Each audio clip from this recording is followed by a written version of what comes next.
1968, 23 years after the fire, Jennie received an envelope postmarked from Kentucky. No return address. Inside was a photograph.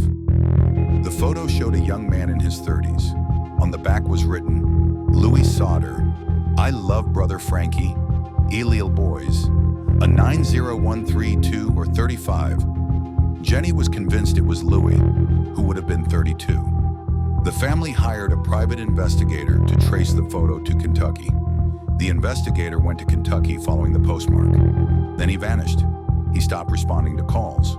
When George went to his office, it was empty. The man had disappeared.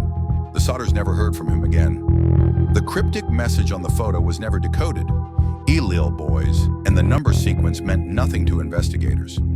Modern age progression analysis suggests the man in the photo could be Louis, but without DNA, there's no way to prove it. In 1949, the Sodders excavated the site again with bulldozers. They found a hard object among the ashes. It appeared to be human remains, vertebrae and what looked like internal organs. Finally, physical evidence. They sent it to the Smithsonian Institution for analysis. The results were shocking. The remains were not human. They were from animals, and they hadn't been in the fire. They were fresh, planted recently. Someone had planted animal remains at the site. Someone was actively interfering with the investigation. But why? Over the years, deathbed confessions emerged. A man claimed he was part of a kidnapping ring that took the children. He said they were taken to be re-educated or sold to families in other states. It was allegedly connected to Italian organized crime. The children may have been punishment for George's political views and business success, a message to others who oppose certain factions. Some theories suggest the children were placed in orphanages or with families in New York, where large Italian communities could hide them. Evidence suggests local officials may have been paid off. The delayed response, the rushed investigation, the planted evidence. George accused the fire chief of being part of the conspiracy. The chief threatened to sue for slander. George had no proof. The Sodders rebuilt on the same property. George and Jennie never celebrated Christmas again. The tree, the presents, too painful. Their home became a shrine to the investigation. Every room contained evidence, theories, timelines. Jennie kept the children's belongings. She believed they were alive somewhere, waiting to come home.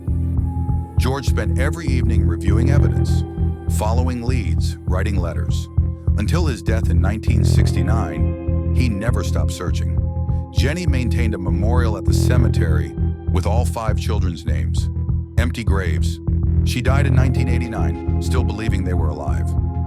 The surviving Sodder children continued the investigation.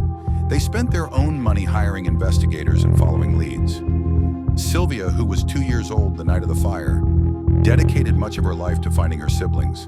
She died in 2021 without answers. Modern investigators have reviewed the case. The FBI officially still declines involvement. West Virginia authorities consider it closed. With DNA technology, the case could potentially be solved if any of the children are still alive or had children of their own. Descendants of the Sodder family have provided DNA to databases, hoping for a match. So far, nothing. The case has been featured in numerous documentaries and true crime investigations. Each brings new attention, but no resolution. So what really happened on Christmas Eve, 1945? 2 main theories dominate. Theory 1, tragic accident. The fire was electrical, burned unusually hot, and the remains were completely destroyed. All evidence is coincidental. But this requires believing. The phone line was cut by accident.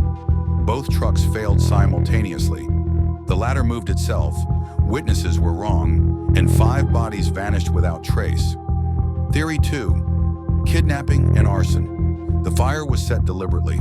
The children were taken while the family focused on the fire. Officials were paid to cover it up. This explains the threats, sabotage, witness sightings, the mysterious photo, and the planted evidence.